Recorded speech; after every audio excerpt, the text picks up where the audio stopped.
जब भी बोलता है मेरा ही पक्ष बोलता है, वो जब भी बोलता है मेरा ही पक्ष बोलता है, वो जब भी बोलता है मेरा ही पक्ष बोलता है, और हम अंत में कहते हैं बड़ा निष्पक्ष बोलता है।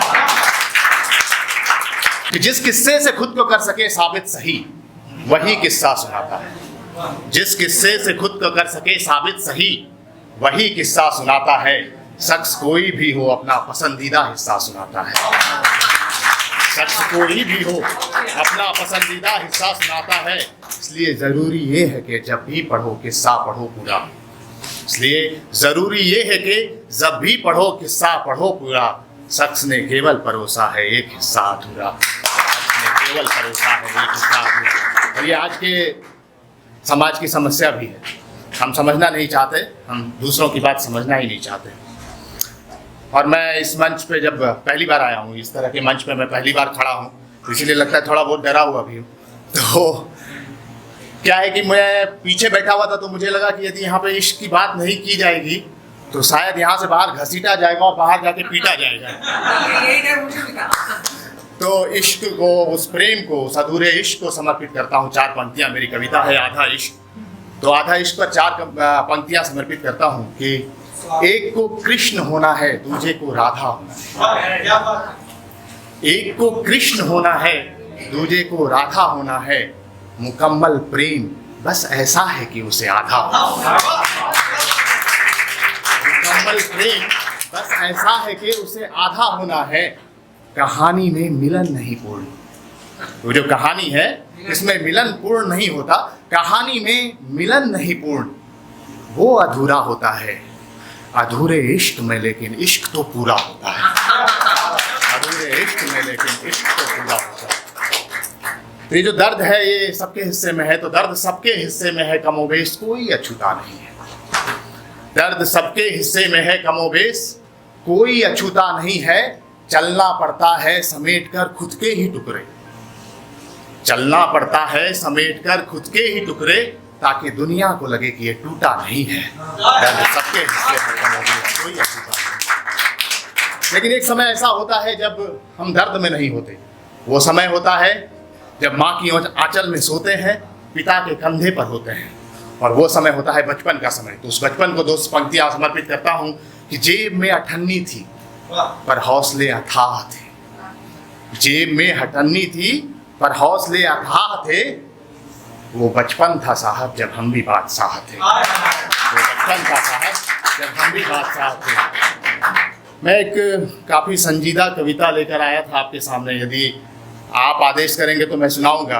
एक कविता है द्रौपदी, यदि आप सुनना चाहेंगे, एक अलग भाव में है द्रौपदी। मैं वो कविता सुनाता हूँ आपके सामने, और मैं ये चाहूँगा कि उस कविता पे तालियां बजाएं न बजाएं, ये कविता नहीं है, ये प्रश्न है। इस युग से प्रश्न है और उस युग से भी प्रश्न है। भीष्म से प्रश्न है, दुर्योधन से प्रश्न है, दुशासन से प्रश्न है, और उस शासन से प्रश्न है। तो मैं आप तक पहुंचने की कोशिश करता हूं, और कि अस्त्र और शस्त्र के साथ जो हो सकते हैं कहीं भी रुद्र का अहर्निश तांडव, अस्त्र और शस्त्र के साथ जो हो सकते हैं कहीं भी रुद्र का अहर्निश तांडव। शर्म और वचन के द्वंद्व में हाथ बांधे बैठे हैं 5 पांडव। शर्म और वचन के द्वंद्व में हाथ बांधे बैठे हैं 5 पांडव। शकुनी की चाल में उलझा, शकुनी की चाल में उलझा, सत्य और धर्म का युधिष्ठिर प्रलाप। शकुनी की चाल में उलझा, सत्य और धर्म का युधिष्ठिर प्रलाप। कर्ण के तीखे शब्द बाणों से छलनी मर्यादा, और एक कलंकित अभिशाप। नहीं, चलिए मैं प्रश्न पे पहुंचता हूं। वैसे कविता लंबी है, मेरी एक पुस्तक है उसका ही पार्ट है ये। अंधे धृतराष्ट्र पर पुत्र मोह का दोष सबने गढ़ा है, अंधे धृतराष्ट्र पर पुत्र मोह का दोष सबने गढ़ा है। पर प्रश्न व्यापक है बहुत और सबके लिए बड़ा है कि नारी का वस्तुकरण था यह कैसा धर्म कैसी प्रज्ञा थी। नारी का वस्तुकरण था यह कैसा धर्म कैसी प्रज्ञा थी। जब मर्यादाएं लांघी जा रही क्यों हाथ बांधती प्रतिज्ञा थी। जब मर्यादाएं लांघी जा रही क्यों हाथ बांधती प्रतिज्ञा थी। मर्यादा की सीमा के पार वचन तोड़ देने का था संदेश क्यों नहीं। मर्यादा की सीमा के पार वचन तोड़ देने का था संदेश क्यों नहीं। स्त्री के अपमान के साथ शस्त्र उठा लेने का था आदेश क्यों नहीं। भीष्म से नहीं पूछे गए क्यों, नारी रक्षा से बड़ा धर्म प्रतिज्ञा कैसे हो गई? भीष्म से नहीं पूछे गए क्यों नारी रक्षा से बड़ा धर्म प्रतिज्ञा कैसे हो गई? जिस सभा में स्वयं भीष्म नारी कैसे रो गई? जिस सभा में स्वयं भीष्म नारी कैसे रो गई? युग ने क्या सीखा, क्या सिखाया गया है? युग ने क्या सीखा, क्या सिखाया गया है? बाल पकड़ घसीट द्रौपदी को कई बार लाया गया है। युग ने क्या सीखा, क्या सिखाया गया है? बाल पकड़ घसीट द्रौपदी को कई बार लाया गया है। कि द्वापर का दरबार हो या आज का समाज, कि द्वापर का दरबार हो या आज का समाज, कितनी बार द्रौपदियों का स्वाभिमान तोड़ेगा, कितनी बार द्रौपदियों का स्वाभिमान तोड़ेगा और अपनी प्रतिज्ञाओं में पड़ा प्रबुद्ध और शक्तिशाली, अपनी प्रतिज्ञा में पड़ा प्रबुद्ध और शक्तिशाली क्या हर बार द्रौपदी को भगवान भरोसे छोड़ेगा?